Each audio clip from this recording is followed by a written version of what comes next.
Hello दोस्तों, मैं सौरभ आपका स्वागत करता हूं मेरे चैनल कोडिंग वर्ल्ड में, जहां हम बड़े ही आसान तरीके से सी प्रोग्रामिंग लैंग्वेज के बारे में सीखेंगे। सो प्लीज़ चैनल को सब्सक्राइब कीजिए, वीडियोस को लाइक कीजिए और शेयर भी कीजिए। तो चलिए देखते हैं।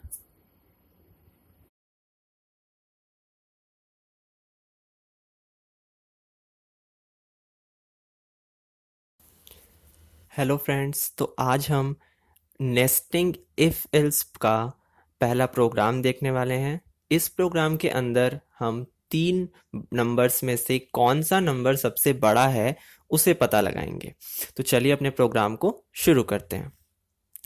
तो हमने अपना कंपाइलर ओपन कर लिया है, टर्बो सी प्लस प्लस। तो हम सबसे पहले अपने किसी भी प्रोग्राम को बनाने से पहले हमें अपने हेडर फाइल को डिक्लेयर करना होता है। तो हम डिक्लेयर कर लेते हैं has include stdio dot H.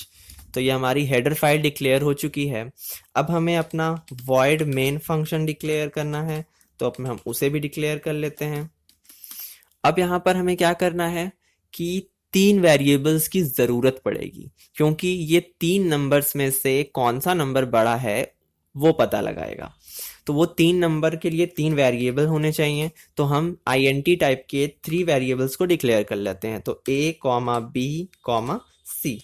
तो इस तरीके से हमारे तीन वेरिएबल हो गए डिक्लेयर।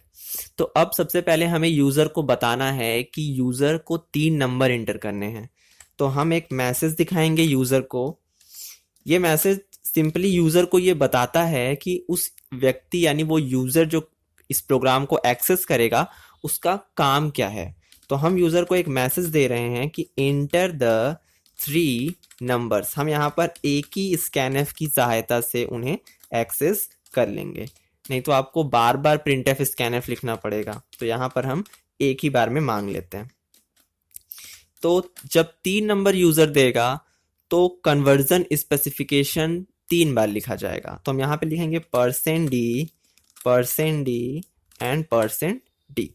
उसके बाद हमें क्या करना है, डबल कोट्स को क्लोज करना है, फिर कॉमा। अब हमें एड्रेस ऑपरेटर्स के साथ अपने वेरिएबल का नाम देना है, मतलब जिस जिस वेरिएबल में डेटा स्टोर होगी उस वेरिएबल का नाम। तो एड्रेस ऑपरेटर लग गया %, फिर पहला वेरिएबल a है, फिर %, दूसरा वेरिएबल b है, और फिर %, और तीसरा वेरिएबल c है। तो ये हमारे तीन वेरिएबल डिक्लेयर हो गए स्कैनएफ फंक्शन के अंदर डेटा को स्टोर करने के लिए। यहाँ पर हम नेस्टिंग इफ एल्स का यूज करने वाले हैं। तो आपने लास्ट वीडियो में देखा ही होगा कि जो हमने एग्जाम्पल प्रोग्राम आपको लिख के दिखाया था, हम उसी को यहाँ पर रन करेंगे और इसका आंसर भी चेक करेंगे। तो सबसे पहले तीन नंबर हमारे आने वाले हैं, स्टोर हो जाएंगे एक वेरिएबल के अंदर। तो अब सबसे पहले हमें लिखना है इफ कंडीशन।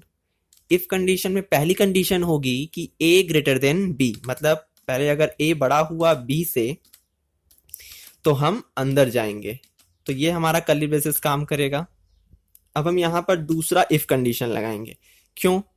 क्योंकि नेस्टिंग इफ एल्स का मतलब होता है कि एक इफ के अंदर एक इफ एल्स का होना और एल्स के अंदर भी इफ एल्स का होना।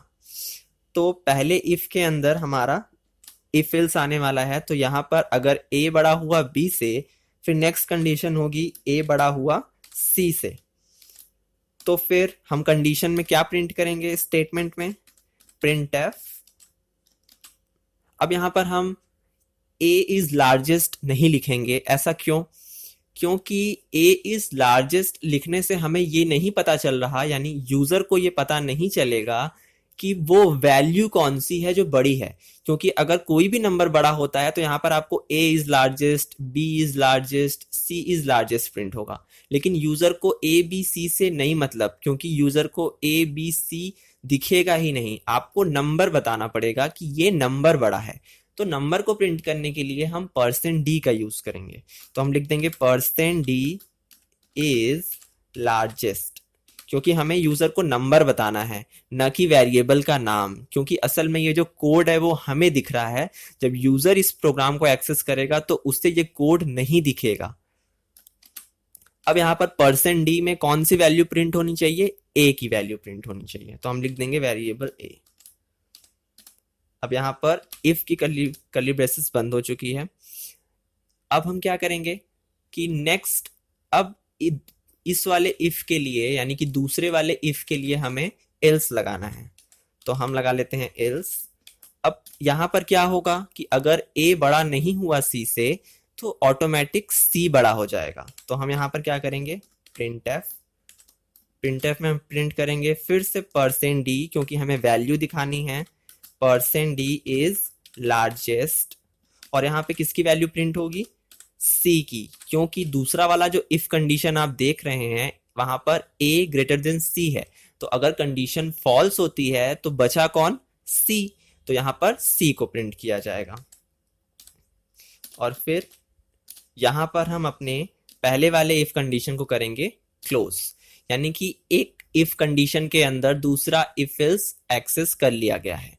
अब पहले वाले इफ कंडीशन के लिए हमें एल्स लगाना है। तो ये नेक्स्ट हमारा एल्स आ गया। अब इसके अंदर भी हमें एक इफ एल्स कंडीशन को लगाना होगा, जैसा कि हमने अपने एग्जांपल में देखा था। अब a ग्रेटर देन b और a ग्रेटर देन c तो हो गया। अब अगर ये सारी कंडीशन यानी कि ऊपर की दोनों कंडीशन जो आप देख रहे हैं अगर ये फॉल्स होती हैं तो इसका मतलब कि a अब हमारा रास्ते से निकल चुका है, यानी कि वो रेस से बाहर है। क्योंकि a अगर b से बड़ा नहीं हुआ तो इसका मतलब कि वो दोनों से बड़ा नहीं है। तो हम a को रास्ते से हटा देंगे। तो अब बचे कौन, b और c। तो हम यहाँ पे लिखेंगे अगर b ग्रेटर देन सी यानी बी बड़ा हुआ सी से, तो फिर हम क्या प्रिंट करेंगे, प्रिंट एफ में परसेंट डी इज लार्जेस्ट। तो यहां पर अब नेक्स्ट वैल्यू क्या होगी प्रिंट होने वाली, पहले कॉमा, अब यहां पर हमें क्या प्रिंट करना है, परसेंट डी की जगह पर बी की वैल्यू प्रिंट करनी है। अगर बी बड़ा होता है सी से तो बी की वैल्यू प्रिंट हो जाएगी। और फिर इफ को यहीं पर क्लोज। अब फिर इस इफ के लिए जो दूसरा एल्स है वो भी हम यहीं पर एक्सेस करेंगे। अब इफ के बाद जो एल्स है इसके अंदर आपको एंट्री लेने के लिए किसी भी कंडीशन की जरूरत नहीं पड़ेगी। तो यहां पर अगर b बड़ा होता है c से तो b बड़ा है, और अगर कंडीशन फॉल्स होती है तो क्या बचा, c बचेगा। क्योंकि ये जो इफ एल्स है वो दो चीजों पे काम कर रहा है, या तो कंडीशन ट्रू हो या तो कंडीशन फॉल्स हो। तो अगर कंडीशन ट्रू होती है तो b को बड़ा माना गया, और कंडीशन फॉल्स होती है तो c को बड़ा माना गया। तो यहां पर हम प्रिंट करेंगे प्रिंट एफ में परसेंट डी वापस से, क्योंकि वैल्यू प्रिंट करनी है, परसेंट डी इज लार्जेस्ट। तो यहां पर अब क्या प्रिंट करेंगे हम, b भी हट जाएगा रास्ते से तो लास्ट में केवल c बचेगा। तो हम c की वैल्यू प्रिंट करेंगे। अब यहां पर हम एल्स को क्लोज करेंगे, फिर बचा दूसरा वाला एल्स, और फिर हमारा मेन फंक्शन। तो ये हमारा प्रोग्राम बनकर हो गया तैयार। तो अब एक बार हम इसे समझ लेते हैं कि पहला कंडीशन क्या है, इफ यदि a की वैल्यू b से बड़ी होती है तो हम इस कर्ली ब्रेसेस के अंदर आएंगे और दूसरी कंडीशन चेक करेंगे। अगर a बड़ा होता है c से भी तो हम जाएंगे प्रिंट करेंगे कि a इज लार्जेस्ट, यानी कि परसेंट d यानी कि a की वैल्यू। और अगर ये वाली कंडीशन यानी a ग्रेटर देन c वाली कंडीशन फॉल्स होती है तो हम इस एल्स के अंदर जाएंगे और प्रिंट करेंगे परसेंट d यानी कि c इज लार्जेस्ट।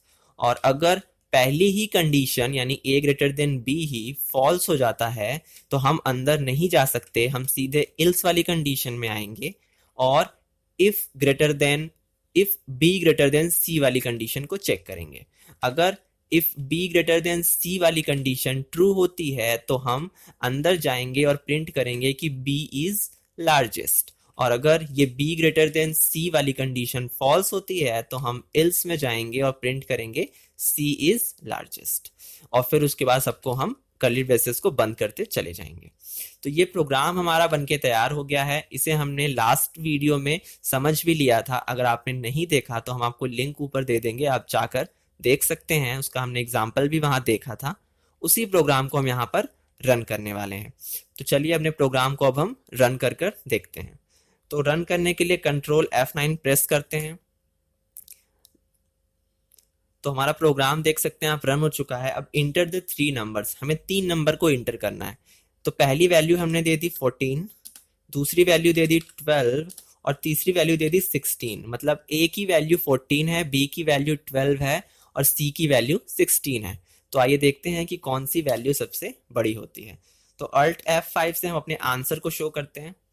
तो आप देख सकते हैं कि हमारा आंसर आ चुका है, 16 इज लार्जेस्ट।